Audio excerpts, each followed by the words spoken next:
Under the pale dawn at Dusty's stop, a scarred biker dangles a rusted dog collar before a crippled German shepherd, sneering, "I slit your first owner's throat in Afghanistan," bet she screamed. 9-year-old Emma Carter stares, her small hand clutching a tag that whispers, "Loyalty over all," as her dog's eyes blaze with a secret too deadly to unleash. Yet, was her mother a hero betrayed? Or a traitor who sparked this war? Hit subscribe and help us reach our first 1,000. Join the fight for the truth. The early September sun hung low over Willow Creek, Virginia, casting golden streaks across the cracked pavement of Dusty's stop, a weathered gas station on the edge of town. 9-year-old Emma Carter stood by the rusted pump, her small fingers fumbling with a handful of quarters pulled from a tattered cat-shaped purse. Her copper curls danced in the chilly breeze and her hazel eyes focused intently on counting 10, 20, 30 cents. Beside her sat Duke, a German shepherd with a sleek black and tan coat and a prosthetic hind leg glinting faintly in the light. His amber eyes scanned the horizon, ears twitching at every sound, a silent guardian trained to protect the little girl who'd become his world. Inside the station, the hum of a staticky radio played Johnny Cash's "Ring of Fire," blending with the clink of Emma's coins as she stacked them on the pump. She wore a faded denim jacket too big for her slight frame, a hand-me-down from her late mother, Lila Bennett. Around her neck hung a worn military dog tag engraved with "Loyalty over all." A keepsake Emma didn't fully understand but clung to like a lifeline. She whispered to Duke, her voice soft but steady despite her mild autism, "We've got enough for the comic, right, boy?" Duke tilted his head, his metal leg clicking faintly against the concrete, as if agreeing. The piece shattered in an instant. A low rumble grew into a deafening roar as 15 motorcycles tore into the lot, their chrome bodies gleaming like predators under the morning sun. Dust swirled as they circled the station, engines growling in unison, a choreographed display of menace. Customers scattered, old Mr. Jenkins dropping his coffee, a teenage cashier ducking behind the counter, leaving Emma and Duke alone on the concrete island. The lead biker dismounted, his heavy boots slamming down with a thud that echoed through the stillness. Victor Razor Kane was a mountain of a man, his scarred face framed by a tangled beard, his leather vest emblazoned with a grim reaper clutching a scythe, the mark of the Shadow Reapers. His dark eyes locked onto Emma, and a cruel grin split his lips. "Well, well," Razor sneered, his voice a gravelly drawl that carried over the idling engines. "What's this? A little girl and her crippled mutt playing house?" He stepped closer, towering over Emma, his shadow swallowing her small form. The other bikers laughed, a harsh guttural sound, but Duke's posture shifted instantly. His ears pinned forward, muscles tensed, the prosthetic leg bracing him like a soldier at attention. He didn't growl, didn't bark, just stared with a stillness that made several Reapers shift uneasily on their bikes. Emma clutched her purse tighter, her heart pounding, but she didn't flinch. She'd been taught to breathe through fear. 4 counts in, hold for 7, out for 8. A trick her therapist drilled into her after her mother's death 2 years ago. Razor's hand shot out, grabbing her thin arm with a grip that left purple marks blooming on her pale skin. "In our town, kid," he hissed, leaning down so she could smell the tobacco on his breath, "little girls pay a toll. What you got in that cute little bag?" What happened next unfolded like a scene from a dream or a nightmare. Emma didn't scream, didn't struggle. Instead, her free hand moved with deliberate calm, raising 3 fingers, then curling them inward, a signal her mother had taught her long ago, one she'd practiced with Duke in quiet moments after Lila's cancer took her. Duke's transformation was immediate and chilling. He didn't lunge, didn't snap. He went utterly still, his gaze locking onto Razor with a predatory focus that seemed to pierce through flesh and bone. The air thickened with tension, and even Razor's sneer faltered, his grip loosening just a fraction. "Control your mutt, kid," he growled, but his voice cracked at the edges, betraying a flicker of doubt. Several bikers stepped back, hands hovering near their belts, unnerved by the dog's silence. Emma's eyes, steady despite the fear pulsing through her, met Razor's. "He's not a mutt," she said, her tone flat but firm, a defiance that belied her years. "And he's not the one you should be scared of." Razor's laugh was sharp, forced, but before he could retort, he reached into his vest and pulled out a rusted dog collar, its leather cracked and stained with time. He dangled it in front of Duke, the metal tags jangling faintly. "Recognize this, pooch?" he taunted, his grin widening into something feral. "I took it off your first owner after I slit her throat in Afghanistan. Pretty little soldier girl? Thought she could outsmart me?" He leaned closer to Emma, his voice dropping to a venomous whisper. "Your mommy screamed before the end, kid. Bet she'd be real proud of you now." Emma's breath hitched, the words slicing through her like a blade. Her mother, Lila, had been a legend in the Army's K-9 unit, training dogs like Duke to sniff out bombs and save lives. She'd died in a hospital bed, not a battlefield. Or so Emma had been told. "You're lying," she whispered, her voice trembling for the first time.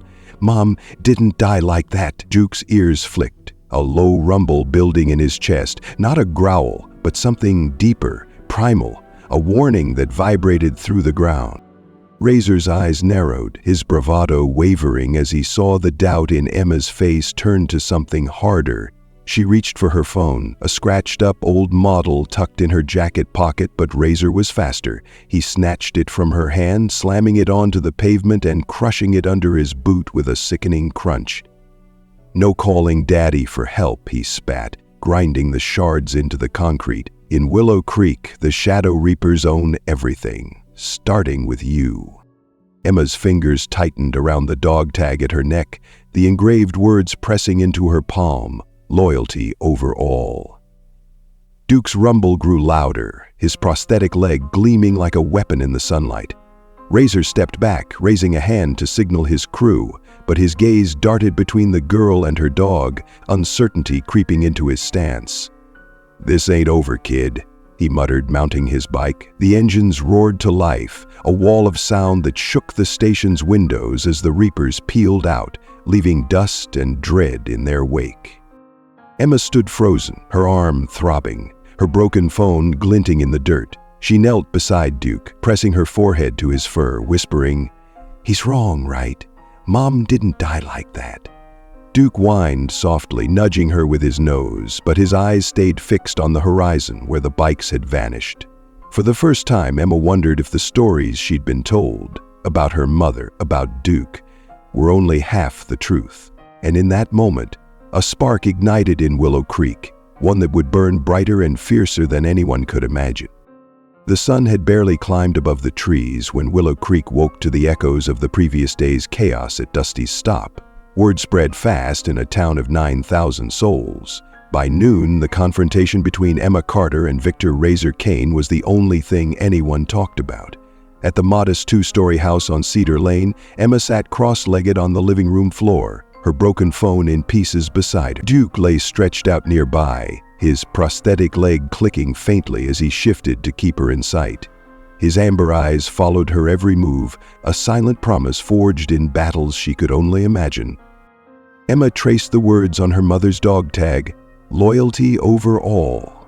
Her small fingers trembling as Razor's words replayed in her mind, "I slit her throat in Afghanistan." She'd always believed Leila Bennett died of cancer, wasting away in a sterile hospital room while Emma sat by her bedside, too young to understand the finality of it all.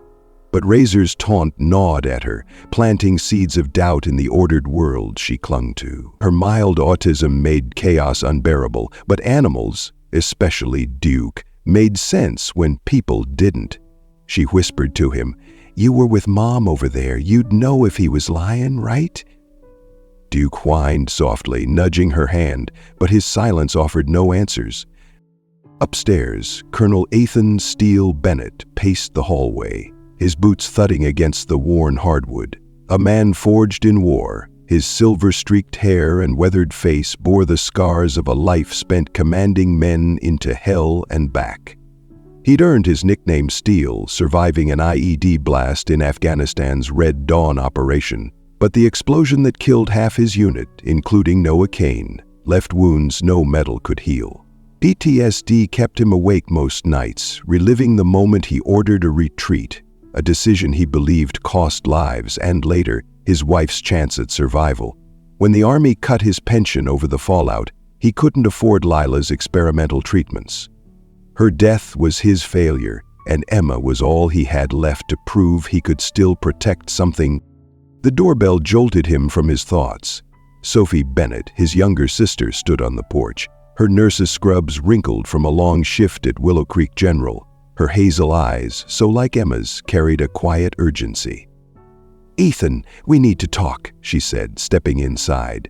"The Shadow Reapers aren't just troublemakers anymore. They're targeting you, your family." Ethan's jaw tightened. "I'll handle it," he growled. But Sophie shook her head. "You don't get it. They're led by Razor Kane. His brother Noah was in your unit. He's paralyzed because of Red Dawn. Razor blames you and Lila." Ethan froze, the name Noah Kane a dagger to his chest. He'd written letters to every family of the fallen, but Noah's survival, crippled and broken, haunted him most. "Lila had nothing to do with it," he said, his voice low. Sophie hesitated, then added, "Razor thinks she did. There's a rumor she sabotaged a weapons cache to stop an ambush. Saved lives, maybe, but left Noah's squad exposed." Ethan's hands clenched into fists. "That's a lie. Lila trained dogs, not tactics." But doubt flickered in his eyes. Lila had always been secretive about her last tour. Downstairs, Emma overheard, her sharp mind filing away every word. She didn't understand weapons cache, but she knew Razor's hatred felt personal. She pulled Duke closer, burying her face in his fur. "We'll figure it out, won't we?" she murmured. Duke's tail thumped once, a small reassurance in a world tilting off its axis. That night the Shadow Reapers struck. At 2:17 a.m., Ethan woke to the sound of breaking glass. He grabbed his old service pistol from the nightstand, heart pounding as he crept downstairs. Shadows moved in the living room. 3 bikers, their Reaper vests glinting in the moonlight, tearing through drawers and shelves. Razor stood by the fireplace, flipping through a photo album of Leela in her uniform. "Where's the proof, Colonel?" he snarled, tossing the album into the hearth. "Your wife screwed us all in Afghanistan." Ethan raised his gun, but a biker smashed a chair over his arm, sending the weapon skittering across the floor. Upstairs, Emma jolted awake, Duke already at her bedroom door, ears pinned back. She grabbed her flashlight and crept to the hall, peering down as Razor kicked over a toy chest. Emma's toy chest. A small metal box clattered out, and Razor pried it open, revealing a military-grade USB. He plugged it into a battered laptop one of his men carried, and Lila's voice crackled through the speakers. "Ethan, don't blame yourself for Red Dawn. I blew the weapons cache to save the unit, but it went wrong. I'm sorry." Razor's face contorted with rage. "She did it," he roared, slamming the laptop shut. "She crippled my brother." He turned to his crew, eyes wild. "Burn it down, everything this bastard loves." A Molotov cocktail sailed through the air, shattering against the couch. Flames erupted, licking up the curtains as smoke filled the room. Ethan lunged at Razor, tackling him to the ground, but 2 Reapers hauled him off, pinning him against the wall. "You'll pay for her sins," Razor spat, igniting another bottle. Emma's scream pierced the chaos. "Duke, now!" She flashed the 3-finger signal, and Duke bolted down the stairs, a blur of fur and metal. He didn't attack, just barreled into the nearest biker, knocking him into the flames. The man howled, dropping his weapon, and Duke darted back to Emma, guiding her to the window. She climbed out, the fire's heat searing her back, and tumbled into the yard with Duke at her heels. Behind them, the house blazed, Ethan's shouts fading into the roar of the inferno. They hid in the bushes across the street, Emma clutching Duke as tears streaked her soot-stained face. The Reapers fled, their bikes roaring into the night, but one figure lingered. Lucas Ghost Hayes, a lean man with haunted eyes. He'd worked with Lila in Afghanistan, trained under her with the K-9 unit. He pulled a duplicate USB from his pocket, staring at the burning house, then at Emma's trembling form. His fingers tightened around it. Evidence he'd planned to use against Ethan for cash, a way out of the Reapers. But her quiet sobs stopped him. He slipped it back into his vest and vanished into the shadows. As sirens wailed in the distance, Emma pressed her forehead to Duke's, whispering, "Mom wasn't bad, was she? She saved people." Duke licked her cheek, his prosthetic leg cold against her arm. The house collapsed in a shower of sparks, and with it, the life Emma knew. Razor had the truth, or a version of it. Ethan was trapped, maybe dead, and Ghost held a secret that could change everything. Willow Creek would never be the same. The acrid smell of smoke still clung to Emma Carter's clothes as she huddled beneath a willow tree in Crescent Park, a half-mile from the smoldering ruins of her home. It was late afternoon, the sky bruised with gray clouds, and the distant wail of fire truck sirens had faded into an eerie quiet. Duke pressed close to her, his fur matted with ash, his prosthetic legs streaked with mud from their frantic escape. Emma's small hands gripped the dog tag around her neck, loyalty over all, its edges cutting into her palm as she replayed the night's terror, the flames, her father's shouts, Razor's venomous words about her mother. "Duke," she whispered, her voice cracking, "Dad's okay, right? He has to be." Duke's amber eyes met hers, steady but shadowed with exhaustion, and he nudged her gently as if to say, "We'll find him." Back at Cedar Lane, Colonel Ethan Steele Bennett had survived barely. Liberty Riders, the motorcycle club of combat veterans he led, arrived just as the fire department pulled him from the wreckage, coughing and bloodied but alive. His arm was bruised from the biker's blow, his lungs raw from smoke, but his mind churned with one thought, Emma. Sophie knelt beside him on the lawn, her nurse's hands checking his pulse. "She got out with Duke," she said, voice trembling. "I saw them run." Ethan's eyes, red-rimmed and fierce, locked onto hers. "Then where is she?" he rasped, shoving himself to his feet despite the paramedics' protests. "Razor's got her in his sights now. I won't lose her too." The Liberty Riders formed a circle around him, their leather vests bearing American flags and unit patches. Men and women who'd fought beside Ethan in wars overseas and now stood ready to defend their own. "We'll scour Willow Creek," said Tara Hawk Lawson, a former intel officer with a scar tracing her jaw.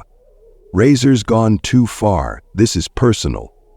Ethan nodded, his jaw tight. Find her, bring her home. But beneath his command, guilt gnawed at him. Lila's voice from the USB echoing in his skull. "I blew the weapons cache to save the unit."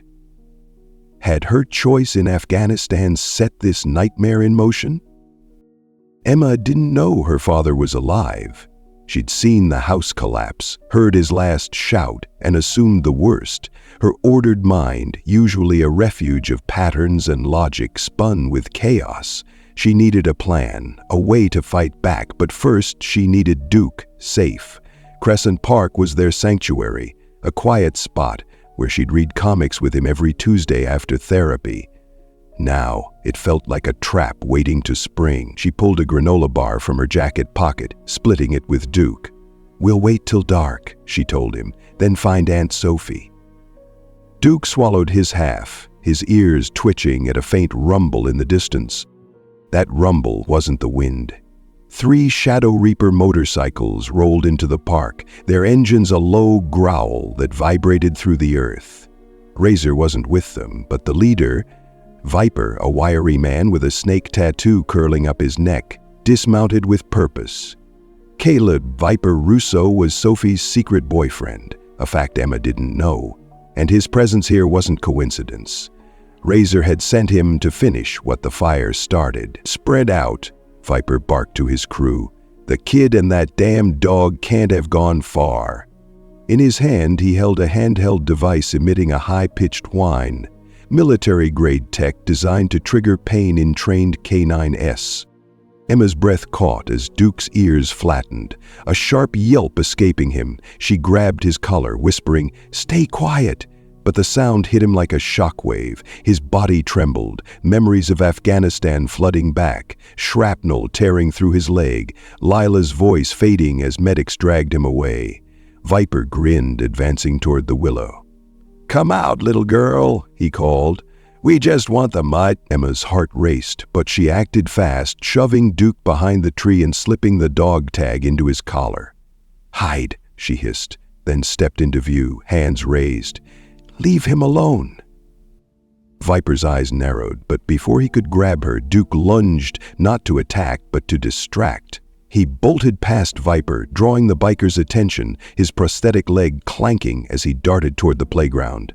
Viper cursed, activating the device again. Duke stumbled, collapsing near the swings with a pained howl that tore through Emma's chest.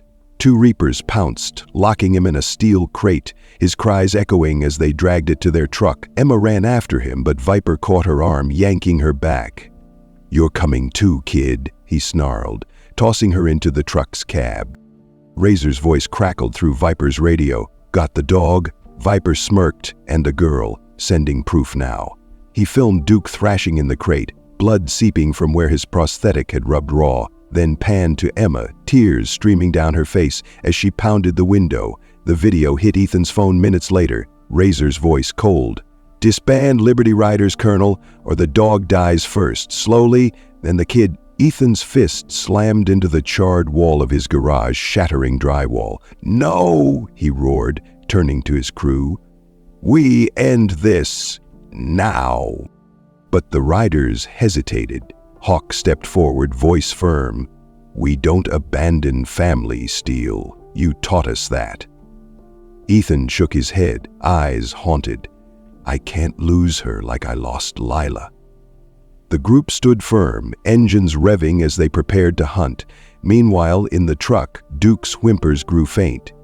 Emma pressed her hand to the crate, whispering, "Hold on, boy."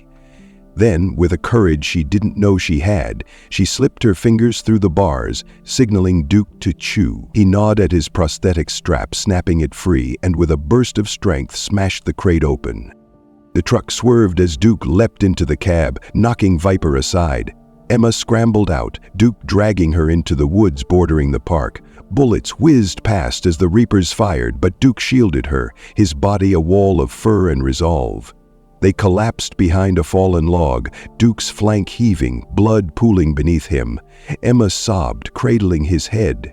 "Don't leave me," she begged. "You're all I've got." Duke licked her cheek, his eyes dim but fierce, a soldier to the end.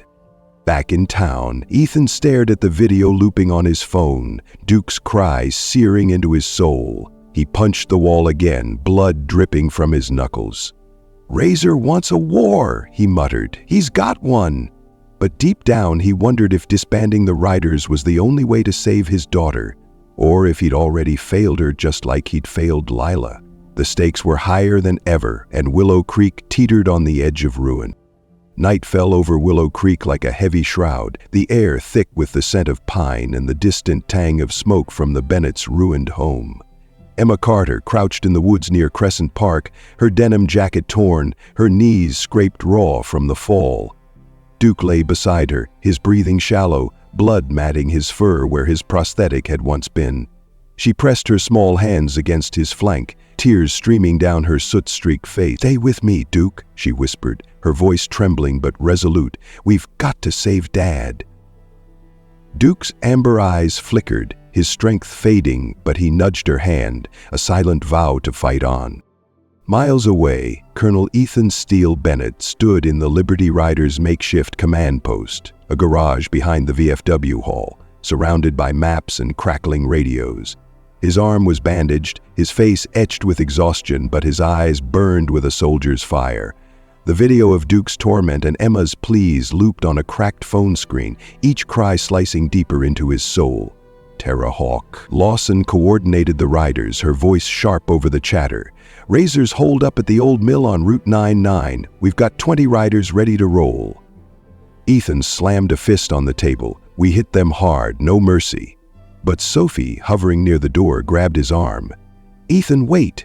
There's another way. Caleb says Razor's losing control. We can end this without more blood." Ethan spun on her, eyes narrowing.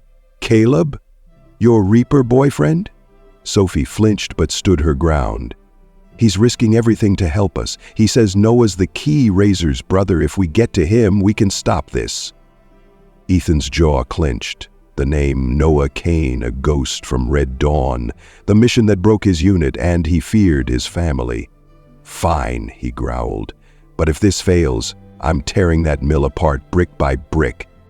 In the woods, Emma's sharp ears caught the hum of engines. Liberty riders closing in, drawn by the gunfire from her escape. She flashed Duke's signal. 3 fingers then curled, and he staggered to his feet, limping but determined. Together they stumbled toward the sound, emerging onto a dirt road just as Hawk's bike screeched to a halt. "Emma!" Hawk shouted, leaping off to scoop her up. "Where's Duke?" Emma pointed, and 2 riders rushed to lift the wounded dog, his blood staining their hands. "Dad's alive?" Emma asked, voice small. Hawk nodded. "He's coming for you. Hold tight." But Razor had other plans. At 8:43 p.m., the Shadow Reapers struck the Bennett ruins again, this time with precision. Power lines snapped, plunging the block into darkness, and a homemade bomb, nails and gasoline packed tight, shattered the garage where Ethan had stored his vintage Harley. Flames roared to life, trapping Ethan inside as Razor's voice boomed through a megaphone. "You should have disbanded, Colonel. Now you burn." Inside, Ethan coughed through the smoke, kicking at a locked door as the heat seared his skin. His pistol was gone, lost in the chaos, and his strength waned, until he heard the roar of Liberty Rider engines. Emma and Duke arrived with the riders, Hawk barking orders. "Breach the perimeter, get Steele out." Emma slipped from Hawk's grip, Duke hobbling beside her, and ran toward the fire. "Dad!" she screamed, her voice cutting through the crackle of flames. Razor emerged from the shadows, his scarred face twisted with rage, a second bomb in his hand. "You," he snarled, grabbing her arm. "Your mom took my brother's legs. Now I take your world." Emma didn't flinch. She yanked the dog tag from her neck, thrusting it at him. "Mom saved people. She didn't mean to hurt Noah. Listen to her voice on that USB." Razor hesitated, the bomb trembling in his grip when a new sound broke the night. A wheelchair's wheels crunching gravel. Noah Kane rolled into view, flanked by Lucas Ghost Hayes, who'd defied Razor to bring him here. Noah's gaunt face was pale but fierce, his voice steady despite years of silence. "Victor, stop," he shouted. "You turned me into an excuse for this madness. I never asked for vengeance." Razor's eyes widened, the megaphone slipping from his hand. "Noah, you're supposed to be safe." "I've been safe," Noah snapped, "and silent too long. Ethan tried to save us in Red Dawn. Lila blew that cache to stop an ambush. She didn't know it'd trap my squad. I forgave them years ago. Why can't you?" Razor's breath hitched, the bomb still clutched tight. "They left you broken," he whispered, voice cracking. "I had to make it right." Noah wheeled closer, tears glinting in the firelight. "You made it worse. Look at this girl. Look at her dog. This isn't justice." Emma seized the moment, her voice piercing the chaos. "Duke's dying because of you. Mom taught him loyalty, real loyalty, not this." Razor's gaze darted to Duke, slumped beside Emma, blood pooling beneath him. Something broke in him, a flicker of doubt, but his rage flared anew. "It's too late," he roared, raising the bomb. Until Ghost acted. With a soldier's speed, he tackled Razor, wrenching the explosive free and hurling it toward the empty lot. It detonated mid-air, shrapnel raining down as Ghost shielded Emma, taking the brunt of the blast. He collapsed, blood soaking his Reaper vest, his final breath a ragged, "For Lila." The explosion stunned the Reapers, giving the riders an opening. They stormed in, dragging Ethan from the burning garage as he coughed and stumbled into the night. "Emma!" he yelled, spotting her beside Duke. He dropped to his knees, pulling her into a crushing hug, his hands shaking as he touched Duke's matted fur. "You're safe," he murmured, tears cutting tracks through the soot on his face. "I've got you." Razor knelt by Ghost's body, Noah at his side, the fight draining from him. "I thought I was fixing it," he whispered, clutching Noah's hand. "I turned you into a monster instead." Noah's voice softened, breaking with grief. "It's not too late to stop, Victor. For me? Razor's shoulders slumped, the bomb's echo fading as he dropped his head into his hands, defeated. Sheriff Daniels arrived with sirens blaring, cuffing Razor as the riders secured the scene. Ethan held Emma tight, Duke's faint whine a lifeline between them. Ghost's sacrifice hung heavy, a soldier's honor amidst betrayal. The truth, Lila's choice, Noah's forgiveness, had torn Razor's world apart, but it saved Willow Creek from total ruin. The cost was steep, and the scars would linger, but in the flickering firelight, a fragile hope took root. Dawn broke over Willow Creek, painting the sky in soft pinks and golds, a stark contrast to the charred scars left by the night's violence. The ruins of the Bennett home smoldered quietly, tendrils of smoke curling into the crisp morning air. Emma Carter sat on a stretcher outside the VFW hall, a blanket draped over her shoulders, her hazel eyes fixed on Duke. The German shepherd lay on a vet's table nearby, his flank bandaged where his prosthetic once attached, an IV dripping fluids into his weakened body. A veterinarian, Dr. Ellis, worked swiftly, her voice calm but firm. "He's lost a lot of blood, but he's a fighter. We'll pull him through." Emma nodded, clutching the dog tag. Loyalty over all, her small hand trembling as she whispered, "You promised, Duke, you stay with me." Colonel Ethan Steele Bennett knelt beside her, his arm in a sling, his face etched with exhaustion and relief. He brushed a strand of copper hair from her forehead, his rough fingers gentle against her soot-streaked skin. "You're safe now, kiddo," he said, his voice thick with emotion. "I'm so sorry I couldn't stop this sooner." Emma leaned into him, her tears soaking his shirt. "You didn't leave me," she murmured. "The Duke didn't either." Ethan's eyes welled up, a rare crack in his soldier's armor, and he pulled her close, burying his face in her hair. "You're all I need," he choked out, the weight of years, Lila's death, Red Dawn, his failures, melting into that single embrace. Sheriff Daniels stood on the VFW steps, addressing a swarm of reporters and townsfolk, his weathered face grim but steady.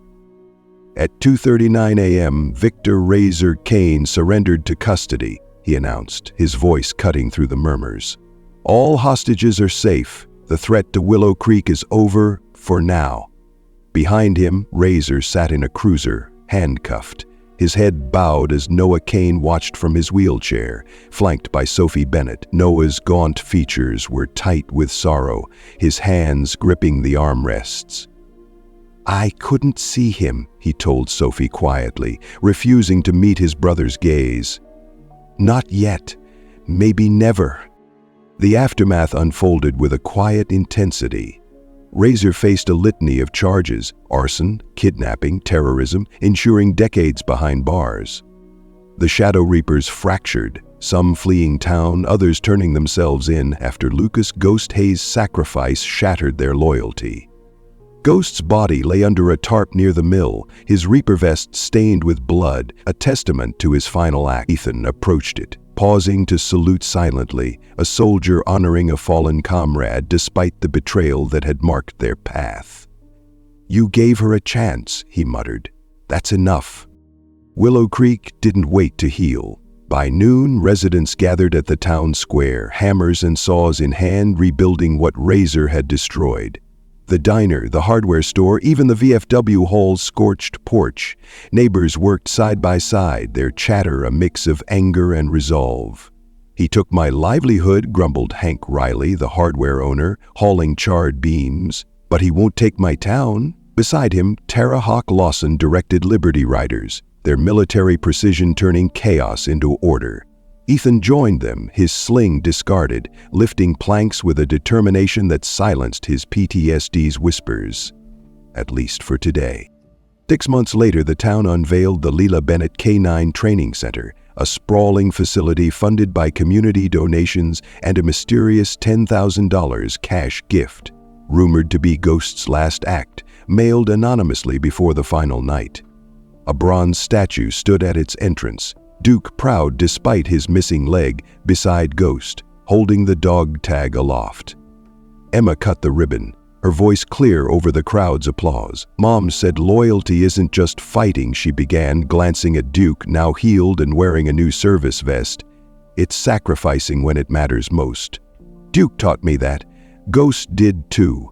She paused, eyes glistening. "I think Mom knows. She's still with us." Ethan stood behind her, arm around Sophie, whose relationship with Caleb Viper Russo had weathered the storm.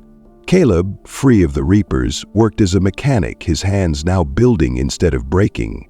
Noah took a different path, moving into Willow Creek's assisted living center and launching a program for ex-Reapers seeking redemption.